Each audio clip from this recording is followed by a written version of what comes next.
Sexta-feira, candidato professores Hamutuk Rihun Sanulu Resin Tolu, Ruanulu Resin Ida, tuir teste escrita eletrônico. Ministério da Educação Hamutuk Comissão Função Pública, oficialmente abertura teste escrita eletrônica da Bolsa Candidato Professor Sira e Edifício KFP Kaikole dele.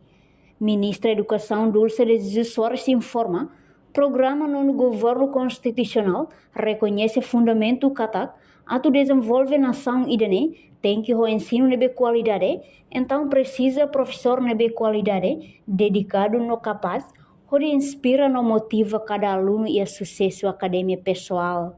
A prioridade do programa do nono governo constitucional, reconhecendo-a como elemento fundamental para o desenvolvimento do nosso país. Sabemos que um ensino de qualidade só é possível com professores qualificados e dedicados, capazes de inspirar e motivar os seus alunos a alcançar o sucesso acadêmico e pessoal. Sabemos também que, para garantir que cada aluno possa exercer o seu direito a uma educação de qualidade, cada sala de aula deve ter um processo com um professor qualificado. No teste escrito eletrônico Bolsa Candidatura para Professor Sirane, Hahu si lorong sanul racing 5 bulan Marso ni, to lorong sanul racing 6 bulan April tinan riun rua ronul racing hat, no kada lorong se halau turma hat, dade rua no lokrai turma rua, no kada turma durante horas rua. Enquanto presidente Comissão Função Pública, Agostinho Letencio de Deus Hateteng, teste eletrônico ne, no dá resultado esforço no governo constitucional niang, liu husi Ministério da Educação, nebe ohim badahulu consegue realizar primeiro concurso público no recrutamento de professores desde a restauração independência Timor-Leste.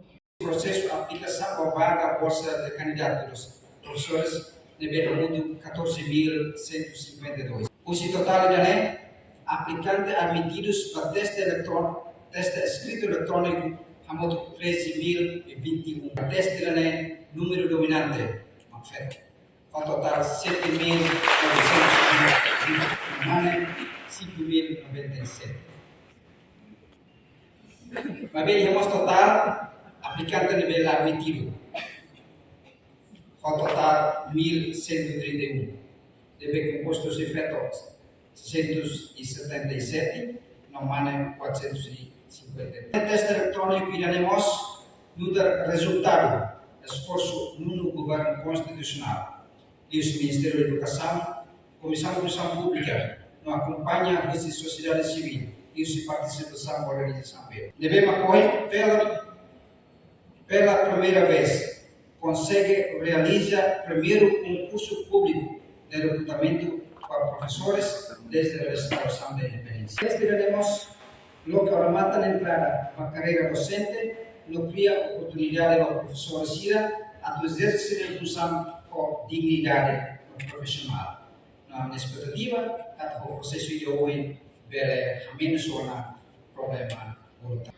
No teste idane, lo que odomata ba carreira docente no cria oportunidade para professor Sira a exercer a função com dignidade profissional, no mostra menos problema professor voluntário Sira. Participa em cerimônia abertura teste eletrônico Bolsa Candidato Professor mas primeiro-ministro, presidente do Parlamento Nacional, deputado Comissão Zige Parlamento Nacional, presidente Comissão Função Pública, ministra da Educação, inclui funcionário KFP, no funcionário do Ministério da Educação. Reportagem na Fifanya de Carvalho, Televisão Timor-Post. Janela informação ba Emohoto. Atua tem informação atual dia kliu. Kita haluha. Haneham botão subscribe, like. Halo comentário no fahe tutang ba media sosial hotu.